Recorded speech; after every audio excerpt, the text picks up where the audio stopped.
And as in the second division, there are numerous first division clubs with eyes on that title and certainly a place in Europe. Among them, Tottenham and West Bromwich Albion. Both clubs in good form at the moment, and they met at White Hart Lane yesterday to provide a further clue to the ultimate puzzle. Your commentator, John Motson. Spurs have averaged crowds of 34,000 this season, the third best figure in the country, but no longer are ticket holders able to sit in the famous 74-year-old West Stand, which is about to be demolished and which cannot be used today for safety reasons. Work behind the stand and underneath has already started on a near £4 million new development which will incorporate 72 luxury boxes in a new stand which will have some 7,000 seats. The Tottenham team is unchanged, but 19-year-old Gary Brook makes his first appearance as substitute. He's an attacking player discovered locally, and he's just returned from a loan spell in Sweden. There are two defensive problems for West Brom. Their regular left-backs, Statham, Pendry and Cowdrill are all injured, so John Truitt wears number 3, while at number 6, Martin Bennett comes in for the suspended Alistair Robertson. One man is allowed in that stand today, Peter Shreves, the first-team coach, because he has that telephone communication to the manager, Keith Birkinshaw, down on the bench. Dennis Hedges from Oxford is the referee this afternoon. This Albion side in green and yellow stripes are on an unbeaten run of 10 matches in League and League Cup. Here's Remy Moses, now Brendan Batson, Alistair Brown. Regis in there, so was Lacey, Brian Robson, Regis, shot by Robson. And the two goalkeepers today have got special reason to remember this fixture. Barry Daines made his Spurs debut against West Brom here in 1971, and at the other end, the Albion goalkeeper Tony Godden made his debut here against Spurs 3 years ago.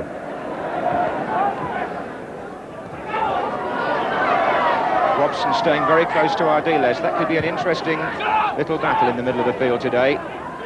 An England international against one from Argentina. That was Perryman though to Hoddle.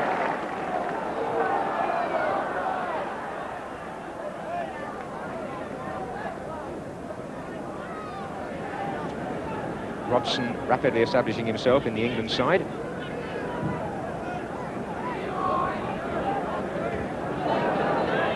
Perryman, there they are together again, the two number 7s. That was Bennett, Houghton, Ricky Villiers. Finding Perryman. Ardiles. Oh, nicely. Well, Ardiles having a long look at what happened to the shot, but what about the piece of skill which preceded it? He just nicked the ball through the legs of Brian Robson and made room for himself to fire that one over the bar.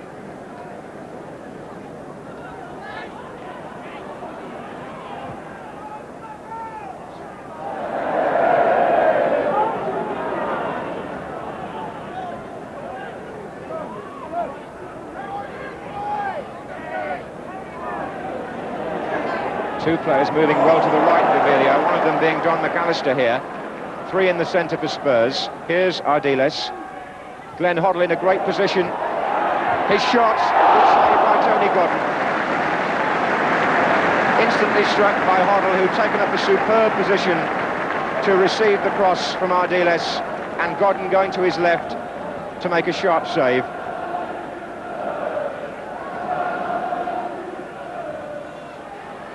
Archibald.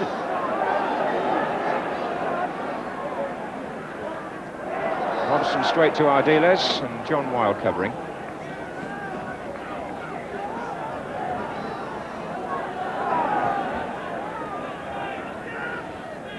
Robson.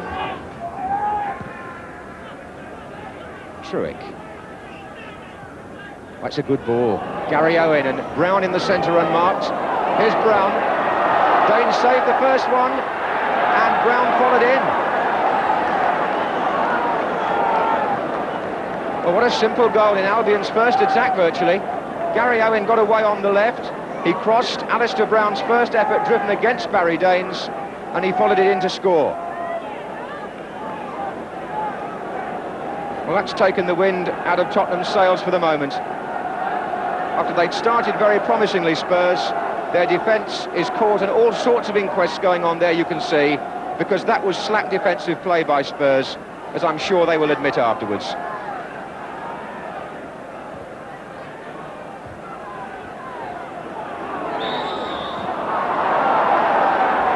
"15 minutes gone, and a foul there by Lacey, spotted by the referee. Brown is coming in again on this. That was Miller's header. Well, Tottenham's marking certainly leaving a lot to be desired when that goal was scored. Brown. Barnes. Robson tucking it in nicely for Gary Owen. Peter Barnes wanting it played wide again. And Lacey with the header out. Hoddle with time to clear. Oh, what a good ball it was. And lovely chest control by Crooks for Archibald now. Players coming up to the right. And also one on the left. And a foul by Brendan Batson.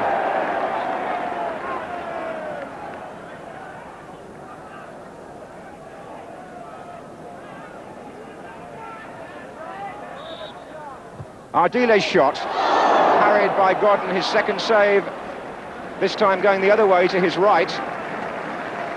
Ardiles has scored on each of the last 2 Saturdays, and he might have made it a hat-trick there, of a sort.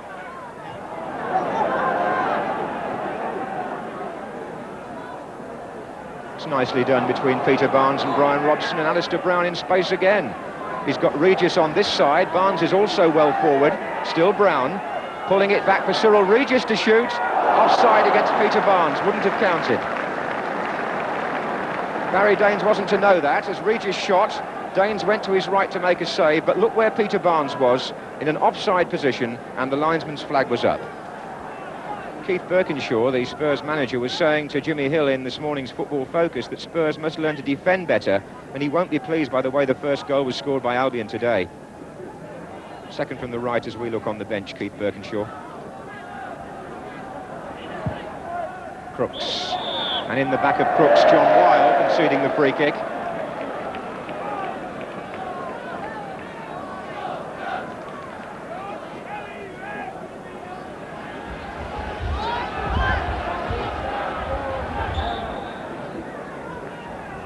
Ardiles plays it for Chris Houghton to shoot, and save number 3 from Tony Godden.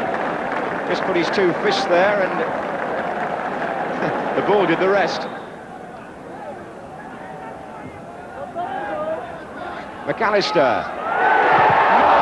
What a good stop by Tony Godden. Villiers. Hoddle. McAllister's in there again. Good header out by Bennett this time.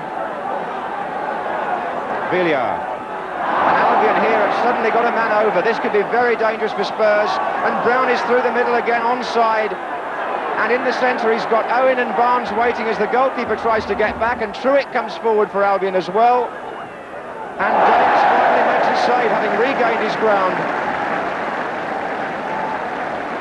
Alistair Brown was clean through, but when he went round Barry Daines, he went too wide. And Spurs survived.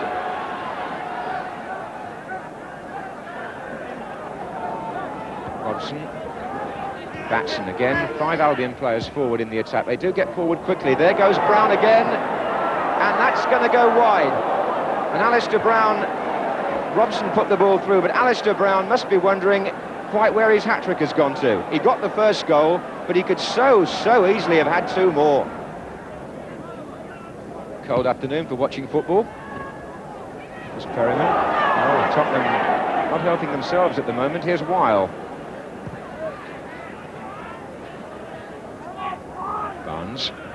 Owen, these two played together at Manchester City and they got a good understanding. Barnes cross in for Brown at the near post. Lacey stretching. Oh, Regis here, and now it's Batson. Hits the post, Robson's coming in, it's 2-0. Brian Robson has scored. Well, what a good move by Albion, let's say that first off. Owen and Barnes combining beautifully. The ball played by Barnes into the centre, running on from Regis to Batson, the shot beating the goalkeeper and hitting the post, and Brian Robson At the moment, he can do nothing wrong, it seems. Makes it 2-0 to the visitors.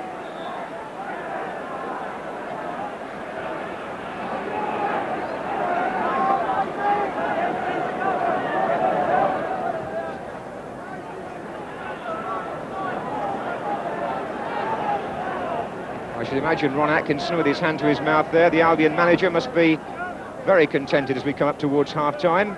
Mick Brown, his assistant, to the right as we look. Robson.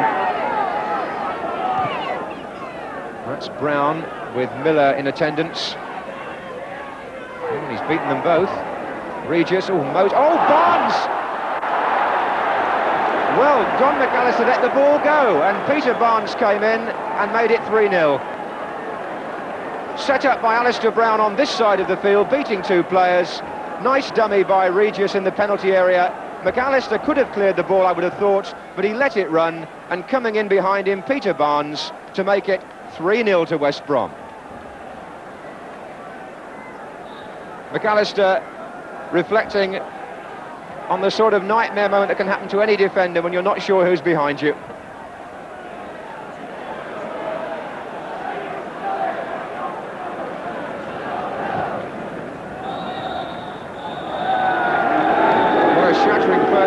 Tottenham, who started off all right, but the story of the half really was that Tony Godden in the Albion goal made 3 extremely good saves, and then at the other end his own team used the space that Tottenham generously allowed them to score 3 times themselves.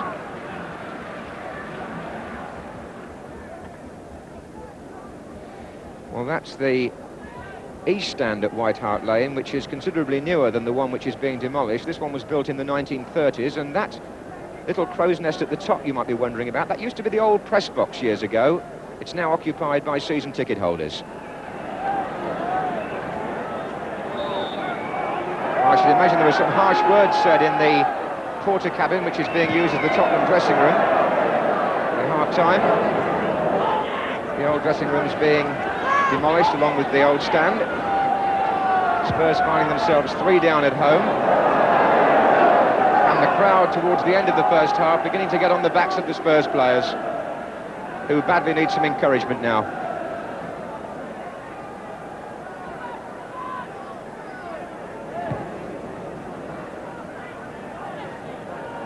On by Cyril Regis to Rooney Moses. Again Brown in space. In the centre, Regis being joined by Owen, and a corner off Houghton.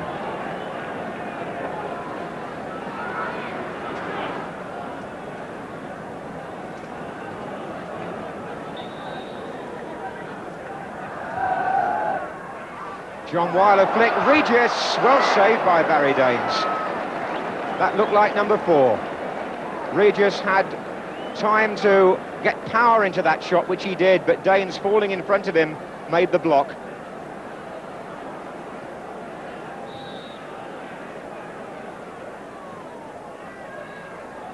Oh, and he's there again, is Regis, this time stopped by the jump of Don McAllister. Well, I suppose one has to count that shot from Regis and 2 other misses by Alistair Brown and say that, in all fairness, Albion could have had 6. Here's Adiles. That's a fine ball for Don McAllister, and headed out by John Weil. Some imagination at last brought into the Tottenham play by the Argentine.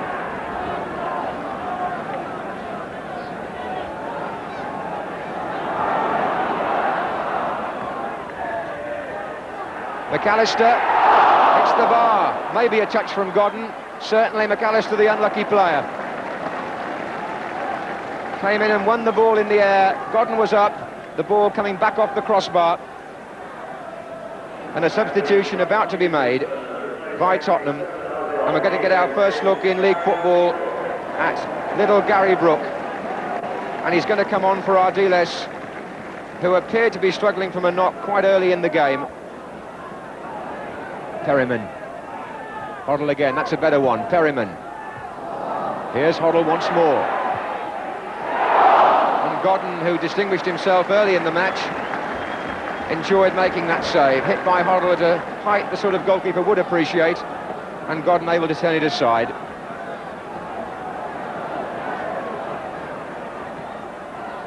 In goes Lacey, Crooks at the far post, Lacey! And it's finally gone in from John Lacey via Tony Godden. Lacey got the first touch, Crooks drove it back across, Lacey hit it, crossbar goalkeeper in the net. And if Lacey claims that, as I'm sure he will, it's his first league goal for Tottenham Hotspur. He'd only scored previously in the League Cup, but Godden inadvertently may have got the last touch. Anyway, Spurs are back in business to an extent.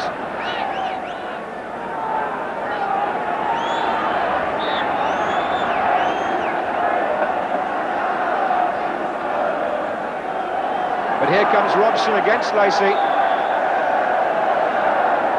And we'll see now just how much a little bit of confidence can mean.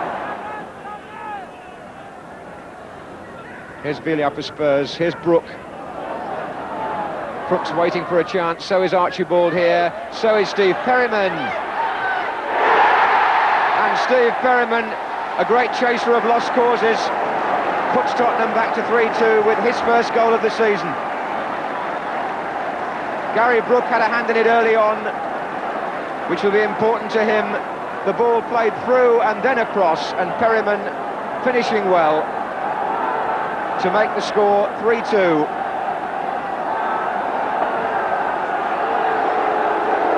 With just 3 minutes to go. Well, there'll be a few nails being bitten down on the bench at the moment. Hoddle. Well, they've got one more chance perhaps. Referee well into stoppage time. Crooks trying to turn. Free kick on the edge of the area.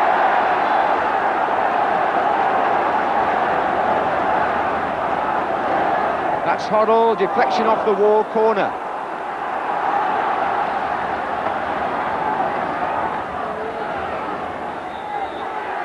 He's blown. It's all over. And so Spurs lose their unbeaten home record to an Albion side who did the damage in the first half. They took a 3-goal lead and Spurs got 2 of them back, but it wasn't enough. And so Ron Atkinson and Keith Birkinshaw walk off with differing emotions, I'm sure, as their 2 teams prepare now for the League Cup quarter-finals next week, on the back of a final score here of Spurs 2, Albion 3. Well, I found that a most enjoyable match and a credit to both teams. I was particularly interested in the performance of Brian Robson, bearing in mind his sound but unspectacular displays for England in the past. And it's too easy to say we haven't sufficient international players of class, and it's not really true when you assess the performance of Brian Robson and others at club level.